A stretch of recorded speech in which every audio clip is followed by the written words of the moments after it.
Welcome to TV three news. Shamshabad airport నుంచి సికింద్రాబాద్ కిమ్స్ ఆసుపత్రికి ఊపిరితిత్తుల అత్యవసర తరలింపుకు పోలీసులు గ్రీన్ ఛానల్ ఏర్పాటు చేశారు. బెంగళూరు నుంచి ప్రత్యేకంగా తీసుకొచ్చిన అవయవాలను వేగంగా ఆసుపత్రికి చేర్చేలా ట్రాఫిక్ నియంత్రణ చేపట్టారు. విమానం దిగిన వెంటనే ప్రత్యేక అంబులెన్స్ ద్వారా తరలింపు కొనసాగనుంది. ఈ ప్రక్రియలో 1 నిమిషం ఆలస్యం కూడా ప్రాణాలకు ప్రమాదమవుతుందని అధికారులు తెలిపారు. ట్రాఫిక్ పోలీసులు మార్గమంతా క్లియర్ చేసి అంబులెన్స్ కు ప్రత్యేక దారి కల్పించారు. వైద్య బృందం సమన్వయంతో ఈ ఆపరేషన్ కొనసాగుతోంది. ప్రజలు సహకరించాలని అధికారులకు విజ్ఞప్తి చేశారు.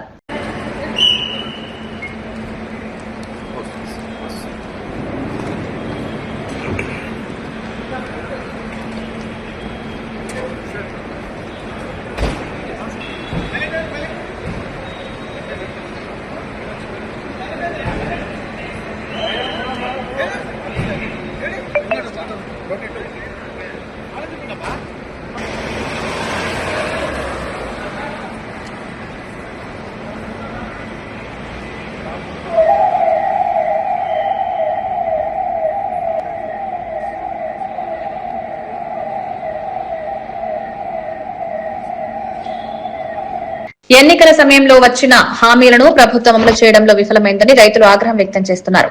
పంట సాయం, మద్దతు ధరలపై పెద్ద ఎత్తున హామీలు ఇచ్చినప్పటికీ ప్రస్తుతం వాటి అమలు జరగడం లేదని విమర్శలు వినిపిస్తున్నాయి. ముఖ్యంగా వడ్ల కొనుగోలు విషయంలో రైతులు ఇబ్బందులు ఎదుర్కొంటున్నారు. ప్రభుత్వంపై నమ్మకం ఉంచిన రైతులు ఇప్పుడు నిరాశకు గురవుతున్నారని తెలుస్తోంది. కనీసం పంట కొనుగోలు కూడా సక్రమంగా జరగకపోవడంతో ఆర్థిక ఇబ్బందులు పెరుగుతున్నాయి. ప్రభుత్వం వెంటనే చర్యలు తీసుకుని రైతులను ఆదుకోవాలని డిమాండ్ చేస్తున్నారు. స్పష్టమైన విధానాలు అవసరమని రైతులు అభిప్రాయపడుతున్నారు.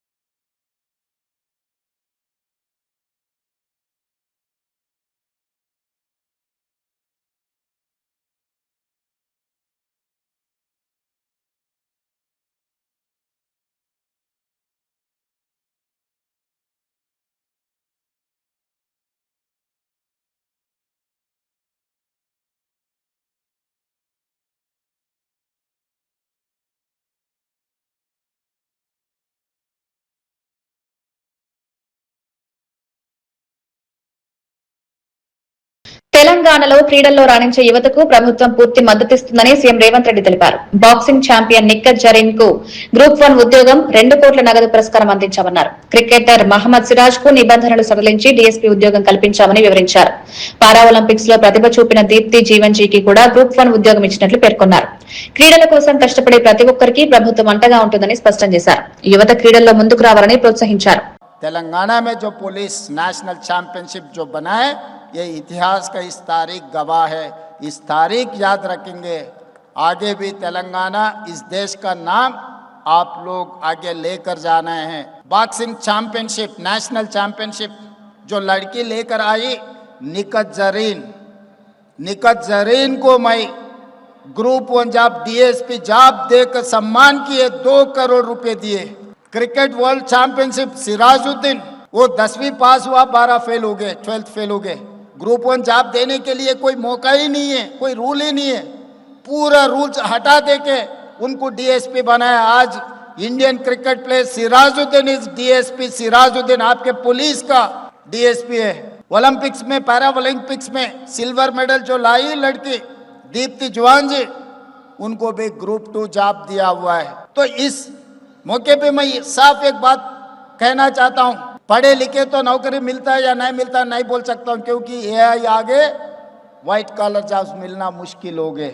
अगर आप लोग क्रीडाकार बनेंगे जरूर आपका नौकरी तेलंगाना में पक्का हो जाएंगे. वो नौकरी देने का जिम्मेदारी मैं लूंगा.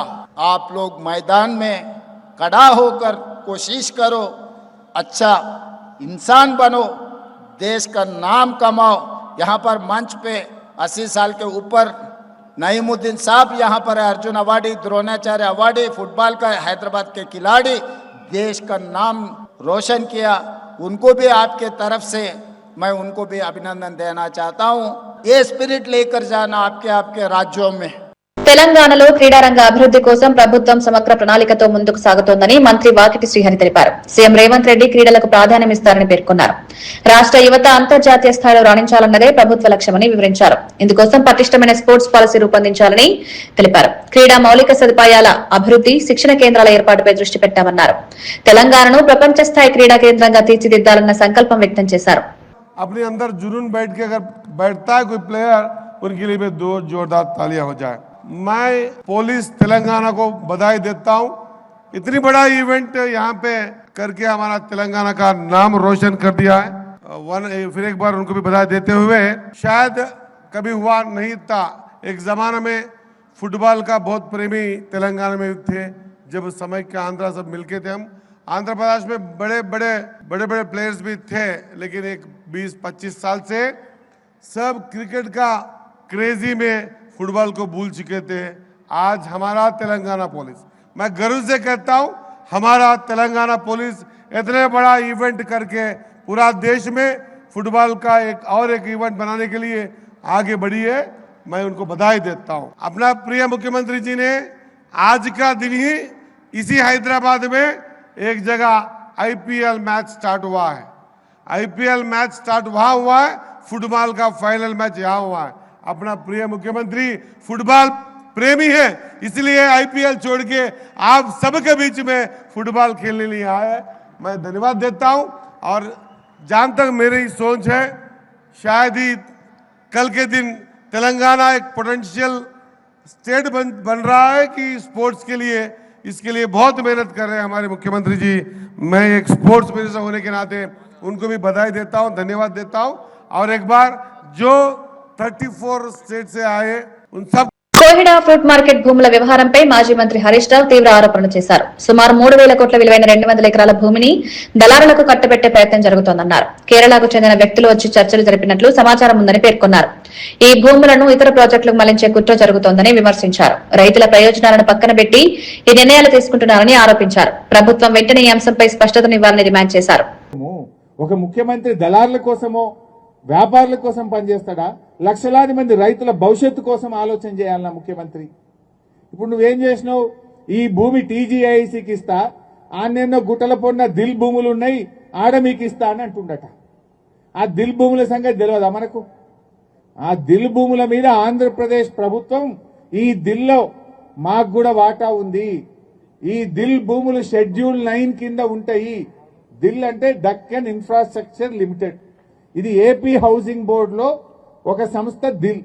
ఏపీ హౌసింగ్ బోర్డులో భాగంగా ఈ దక్కన్ ఇన్ఫ్రాస్ట్రక్చర్ లిమిటెడ్ అనేటువంటిది కూడా ఒక ప్రభుత్వ కార్పొరేషన్. ఆ భూములు రాష్ట్రం విడిపోయినప్పుడు ఆంధ్రప్రదేశ్ ఏమంటుంది? ఈ ఏపీ హౌసింగ్ బోర్డు భూముల్లో, ఈ దిల్ భూముల్లో మాకు కూడా వాటా ఉంటది, జనాభా ప్రాతిపదికన ఈ భూముల్లో మా లెక్క మాకు రావాలి అని చెప్పి కేంద్ర ప్రభుత్వం దగ్గర ఫిర్యాదు చేసిండ్రు. మన తెలంగాణ హైకోర్టులో కూడా కేసేసి ఒక ఆర్డర్ తెచ్చిండ్రు.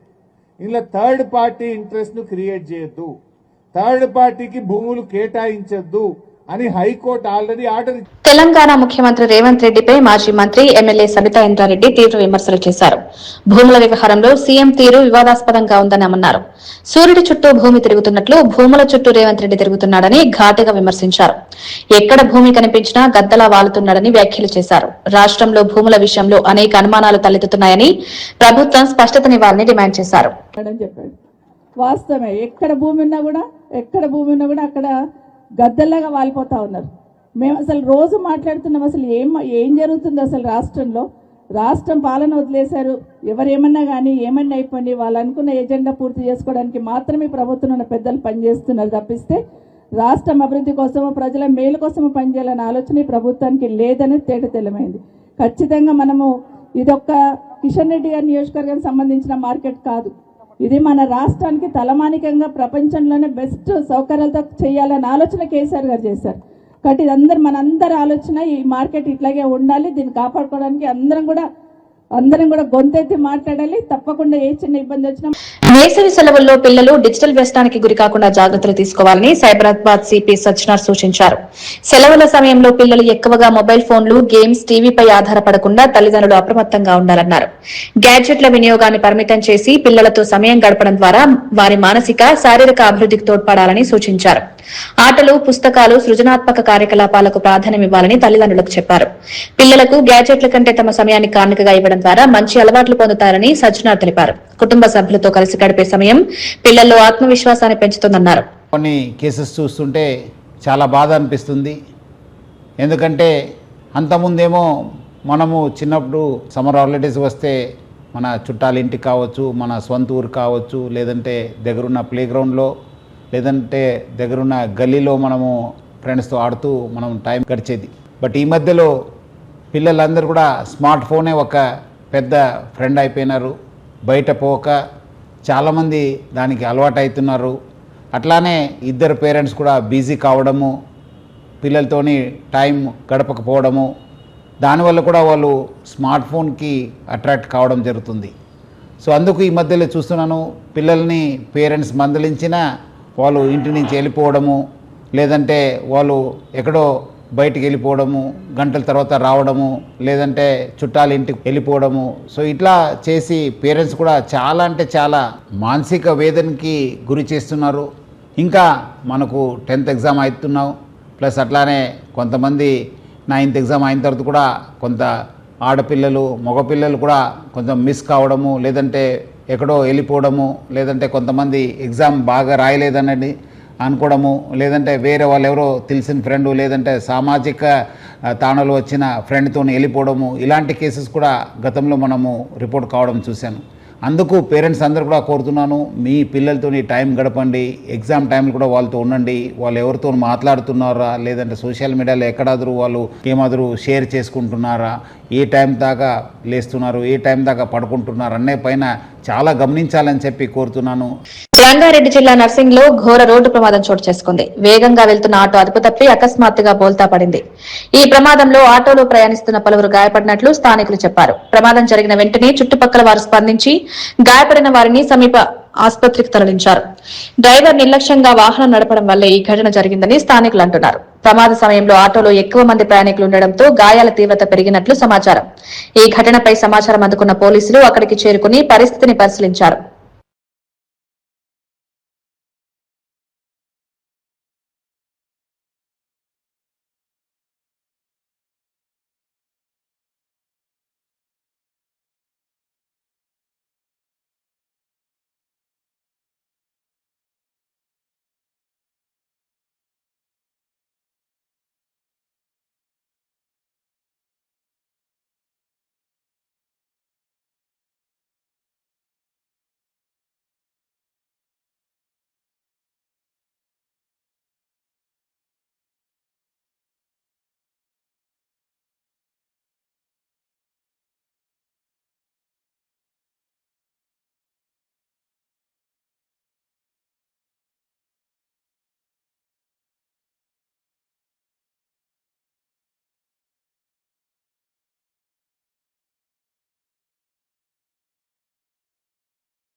ఫిలిప్పీన్స్ లోని సెబు నగరంలో ఈ రోజు మధ్యాహ్నం భూకంపం సంభవించి స్థానికులను భయాందోళనకు గురిచేసింది. రిక్టర్ స్కేల్ పై ఈ భూకంప తీవ్రత 5.4గా నమోదైనట్లు అధికారులు తెలిపారు. ఫివోల్క్స్ వెల్లడించిన వివరాల ప్రకారం భూకంప కేంద్రం బోగో సిటీ పరిసర ప్రాంతాల్లో ఉన్నట్లు గుర్తించారు. భూ ప్రకంపనలు అనుభవించిన వెంటనే యూనివర్సిటీ ఆఫ్ ది ఫిలిప్పీన్స్ సెబు విద్యార్థులు తరగతి గదుల నుంచి బయటకు పరుగులు తీశారు.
కరీంనగర్ లోని జూబ్లీ నగర్ లో హృదయ విదారక ఘటన వెలుగులోకి వచ్చింది. కూతుళ్లే పుట్టారన్న కారణంతో తండ్రి జంట శిశువులను హతమార్చినట్లు పోలీసులు వెల్లడించారు.